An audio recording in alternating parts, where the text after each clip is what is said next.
crazy music. Let's let the homie in and we can chat some fucking click. Some click shit. What's Yes. up? What's up, dude? Thanks for joining us. Dude, thanks for having me. Of course. For the folks at home, do you want to say your name, what you do in the band, and where you're calling in from? Yeah. My name's Joven. I sing and click. And we are based out of the San Francisco Bay Area. I'm in San Francisco, the city itself. Very cool. We were just chatting before we played the track. We did By Birth and Being off of the new EP. Obviously, San Francisco, like a couple Bay Area bands, like, you know, wearing the No Right hoodie unintentionally. And that definitely caught my eye because they're definitely friends of Scoped Exposure. But yeah, we were talking beforehand because the Looters in Paradise demo that you guys did, we put that on for the 2022 Scopies, and unfortunately, you guys didn't win. But like a lot of people were excited about, you know, your guys' band kind of getting a lot of recognition because you know, naturally in California, even the Bay Area specifically, there's a lot of bands that people are trying to keep up with. Oh yeah. Do you want to talk to me about that? Is that sentiment true? Is like, you Oh know, yeah. putting that out, or do you feel like you guys are getting your fair share, I guess? I mean, we just have an awesome scene. I think there's a badge of honor being from the Bay. I think when you talk about the Scopies, it's really hard to compete with Speed, who's like one of the best bands out right now. Right. Um, but yeah, I mean, there's so much love for the Bay. I think you have it being led by like Tsunami and Drain and Scowl, but truly, I think we're at a time right now where it's pretty much almost any band that comes out of the Bay right now, in my opinion, is is pretty good. I mean, even like an all local show, which we had one just a couple weeks ago. I mean, there's a killer turnout. You have like almost Mm. 400 people coming out, all local bands, and just everyone just going berserk. And so, I Mhm. mean, you talk about No Right. It's like, dude, No Right is a band that I just feel like doesn't even get enough love. Um, Hard agree there. Hard agree. yeah, I mean, Click. We're such a new band, so it's you know we got to do the work. We got to write more music and things like that. But I do think that just coming from the Bay, we have a scene that is just very well supported, and I think that shows to the broader just hardcore community elsewhere. I got two things. Well, one statement to make about the song because I was thinking about it when we were listening back to it before you jumped on. There's like that bass part that comes in right after like the hate breed kind of Pantera like mosh part, and I feel like a lot of bands do not place that kind of like bass riffage part properly in their song. It just is like a surprise, but I feel like whoever created that song and like structured it like put it in like the mosher's perspective because like I was thinking like if I'm moshing to that Hatebreed riff and then I hear that it's going all it's Yeah, going like from R-rated to X-rated fucking violent. You know what I mean? dude, I actually love that part. I initiated the riffs for that song. Okay. Uh, and then, you know, we usually like get together as a group and kind of finish it up and structure it. I think there's certain people in the band who are much better than myself at Mm. structuring songs. And that was actually an item up for debate when we threw in that kind of bass part, was it was just like, is it too early in the song? Um, No. it, Perfect. it hits so hard. Everybody's on the same page with it, but I like doing different intricate stuff like that just because, not that that's super musically intellectual at all, but Mm. Yeah. plays dumb music, to put it simply. But yeah, that bass part coming in early, I feel like that's something that would usually come in much later in a song. But it just kind of fit, and it's stuff that we try to do. I mean, I think that's one of those things that if you look back to Looters in Paradise and then even some of the newer songs that we're working on right now, uh, kind of that just like everything cuts out and it's just bass. It's kind of internally, it's become more of like a click thing. Okay. Well, fuck We yes. like doing Because it. It's just like we like doing it. yeah, I'm glad that y'all are kind of like thinking about like when bands think about like from a mosher's perspective, I feel like some bands are just riffing and it's just great riffage, but they're not thinking about what's going on in the pit. I feel like Click's a band that's doing both. They got like there's obviously like tracks, you have like the parts and everything, but you're also like how can we get people in the pit cohesively like continuing like the motion? Like there's not this like stop and start of pitting. Like everyone's Yeah. continuing throughout the whole song. Dude, totally. And that's something that we think about a lot when we're writing music is just that, um, I mean, we look at it as hardcore is such a participatory sport. It's just like, you can write hard ass riffs, you can write really good lyrics and have cool drums, but just if no one's really moving around to it or Mm, working out to it or whatever people like to do to hardcore music, it's just like it's a little lackluster. yeah. I was playing music I love that, you don't do anything to it. You might sway or nod your head to it, but hardcore is one of those things, and I feel like I am musically puzzled because I come from hardcore, that it's just like it's got to hit. Like everybody's got to go berserk and wild. And so that's something we think about. It's like, is this a good riff? Cool. Is this a cool part? Is this cool structure? But then it's just like, wait, when's everybody gonna like jump off stage and just like Right. each other up? Yeah, it's funny. We just had I did a full interview with Jay from Mind Force, and I think the clip we shared from it is like they only write parts, and some stuff never makes a chopping block based on how people are going to respond to it. And like, Jay's playing in a hype band, but that is just going the distance because it's resonating with so many people. Because at least Jack and I are listening to these tracks in our respective places, but certain parts will come up where we're like, oh, this is the fucking windmill, like, stickman spin kind of move, or this is where, you fucking like, show who's got the biggest dick in the room and, start Yeah. crowd killing some people. So, Yeah. I'm a mosher too. So it's like right. I try to keep that in mind. Though we try to balance it too, just because we want to write music that we like, and oftentimes music that we like is not moshable. Right. Uh, and so we want that aspect in there as well. Hmm. Uh, but yeah, definitely like keeping the crowd and keeping just like the spirit of hardcore in mind when we're writing music is definitely an aspect of our writing process.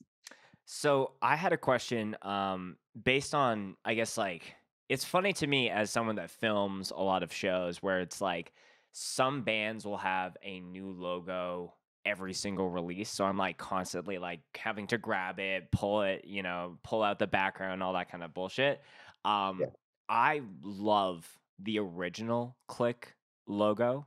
Can we quickly talk about that? And how you guys came to that decision? Yeah, so yeah, I mean, Click in general was actually it. I mean, it's a band that we wanted to do forever, just amongst my friend group. We just, timing maybe not right, or just figuring out how to do it. Mhm. But the concept was always thrown around. And actually, the Click Glock logo, which I think you're referring to, yeah, Yes. that was like the brainchild of one of my closest childhood friends who originally like helped write music, but is just not even in the band. Gotcha. Uh, but he was just like, "Yo, we're gonna call the band Click. We might as well just like throw a Glock mock on there." And so, yeah, it's funny because some people didn't get it. I think people who don't own guns or shoot, which is Mhm. like in California, so it's like a very taboo thing to Yeah. shoot Well, as a Mhm. Canadian, it was just like, "Oh, that's a yeah, yeah. cool Oh, yeah, little, yeah, yeah, yeah. rounding of the sea," and like, "Oh, Yeah, no, but some that's" peo yeah. some people, they were just like, "Oh, it looks like a weird, like, hamburger restaurant logo or something." Like, "No, no, no, no, that's never mind. Don't worry about it. Yeah, If yeah, you don't, yeah. whatever." But yeah, we did that for a while, and that, I mean, I like that logo. I think it's cool. I think it's hard. I think it's provocative, but, uh, I don't know. I thought it was like, it's a cool merch piece, but maybe not.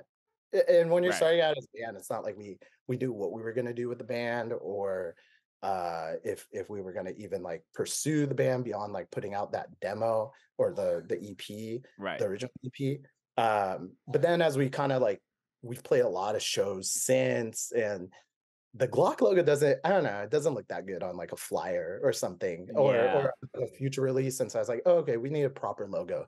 And so luckily a very talented sign painter friend of mine here in the Bay did almost like that chrome, like lowrider looking logo. Yeah. We like that one too.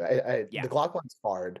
I think the chrome logo is pretty hard as well. Yeah. Hard for different reasons. But more, and it's more universal. We can use it for like Right. multiple things. I think the Glock logo it'll make its appearance here and there. Yes. It'll stay in rotation. Yeah, I definitely need me a Clique pullover hoodie with that big on the back. If you got one laying around. Oh yeah, we got you. Yeah. What are your guys' plans for the near future as far as shows, ways to promo this stuff? What do you guys got on the calendar? I think our priority is writing music. So we're actually we record with Toshio from No Right. Yeah. A lot of bands here in the Bay record with him. He's super talented. He's probably recorded most records that people wouldn't even realize that dude, he had his hands in. He's such like an unsung hero. Yes. He helps facilitate some of like the coolest music that comes out of our scene. Right. But actually we're such a new band, so we're just trying new ways to write music and kind of do click. And so recently we did a session with Max Epstein from formerly of Military Gun and Photographic Memory. He has a studio down in LA, and so we played a couple shows down there, and then we just went in studio with him and wrote a song. And so I think we're going to do a little bit more of that. Okay. So our priority is just kind of writing more music. I mean, really, we only have 6 songs. But yeah, we have a show coming up with Initiate and No Right here in the city in May. And then I think in June, we're going to try to go out to the East Coast. So we haven't really left California too much. We went up to the Northwest. We played Vancouver. So we've been to Canada. But yeah, I think just kind of making our rounds, and a couple of our bandmates are originally from the East Coast, so just like getting out to the East Coast, okay. putting that's on that's where Jack is from, so I'm based out of Northern Virginia, so yeah. Oh sweet. Yeah, come I don't know where I'm a California boy, so I don't know where Virginia is in proximity to some of like the major cities, but we'll be coming through. Richmond, Baltimore, DC, Philly, drivable distance to any of them.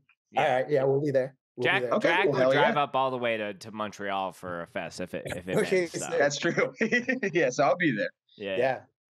Hopefully, Clique. I think ironically, that Vancouver show that you guys played, my other band was going to play with y'all, but I had a family emergency, so we had to pull the plug. But I hope that you guys have the other parts of Western Canada on your to-do list, as far as Calgary and Edmonton and some of those places. Dude, I want to go back to Canada so bad. That Vancouver show was pretty eye-opening for me personally. Was I think I grew up here in California, and it's like a very specific style of hardcore, or just like hardcore in general. Just I often am blinded to the way hardcore exists outside of the scene here. Right. Even in the States, I went to a hardcore show in the UK. Like a local hardcore show. I was like, whoa, it's different. I never think of hardcore as an export.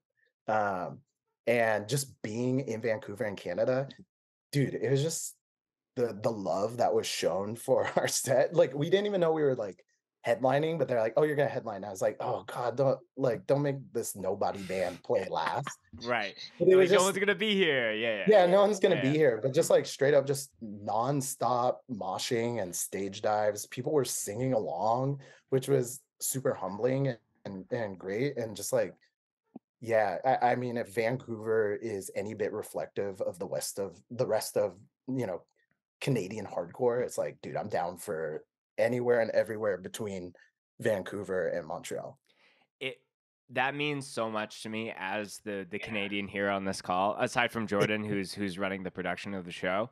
I love that you were said that about just like having a bit of that California hardcore bias, because whether you're from the Bay or somewhere in LA, there's always like, you guys have a very, very good, most of your like scenes and where you're able to drive and places that you can play is pretty tight pack and close together. And you guys have a lot of great current bands that are coming, as well as like the lore and all the bands that kind of built that scene prior, right? Yep.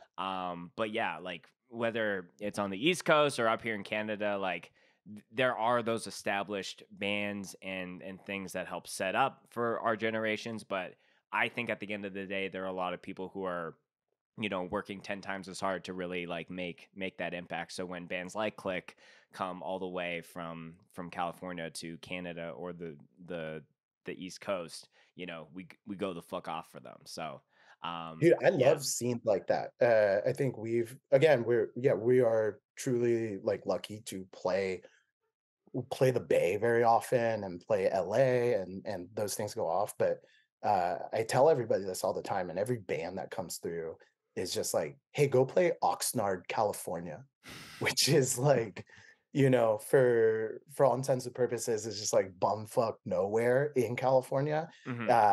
It's a farm town, but that scene is thriving. It's truly, you know, what I think of hardcore is like hardcore is for the disenfranchised. It is for the weirdos, and it's just like I think often enough there's more of those folks that kind of hardcore speaks to in places that aren't major cities. And Yes, totally. so I'm always just like, dude, Vancouver, you know, Vancouver's a big city, but in hardcore, maybe not.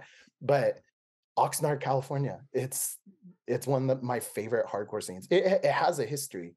It has a beautiful history of hard music, but the scene there today is like awesome because it's kids are super appreciative when things come through, and that's the vibe I got from Canada and the Northwest in general. You know, it's geographically isolated from everywhere else, but it's just like, yeah, I think the shows, every single show went off because I think people were just super appreciative to have bands come out from somewhere else. And so I want to do more of that. Of course, you know, like I said, we're going to do the East Coast thing, and we're going to play, you know, Richmond and Philly and New York and stuff like that. But it's just like, I truly am more interested in, yeah, I want to play the places that, you know, maybe go under the radar a little bit more. Right. And Canada is there. I mean, Canada goes off from what I see, and getting a lot more love. But I do think that it's, yeah, maybe it's logistically harder to get to, and bands don't come. But you know, from what I've heard from friends who do play in Canada, often they're like, dude, CLIQUE, go to Canada. They love you already, and you haven't even been. Dude, you're saying all the right things that that I'm just like, let's make it happen. Before we let you go, whether you're familiar with the show or not, Hoven, we gotta make sure you check a bev before we let you go. So do you got a Yeah, beverage or anything on hand? I'm a listener, and I'm classic H2O. Oh, dude, you're the third call in, and everyone's been drinking water. So, you know, Yeah. shout out to everyone who's drinking the fuck up. I literally have been drinking this whole grapefruit thing. So I kind of feel bad for not drinking water, but here we are. Well, I was waiting on you guys. I was told 1 o'clock, and then so I had like an Olipop, like a probiotic soda, and so I was Okay. gonna shoot an Olipop, but then I chugged it. Oh, okay. So now I'm on water, and I have to Yes. pee too. Okay. Well, we'll go let you pee and drain the dragon. Dude, thank you again for calling in. I'm hoping that CLIQUE is hitting all the places and going worldwide as the new EP states this year. So thanks again for Yeah, calling dude. Thanks for having me. Anytime. We actually, a few of us in the band listen to the show, and we love it. We love that. Love you guys. Hell yeah. Okay. We'll talk to you later, buddy. Thanks for calling. Yeah. All right, bye. See you later. Everyone's drinking water. Yeah, 3 for 3. 3 for 3. If I was to you drink something hadn't right now, too, had it'd be water fun, too. today, this is me, Yeah. Spencer, in the future. Listen back to this episode. Drink some goddamn water.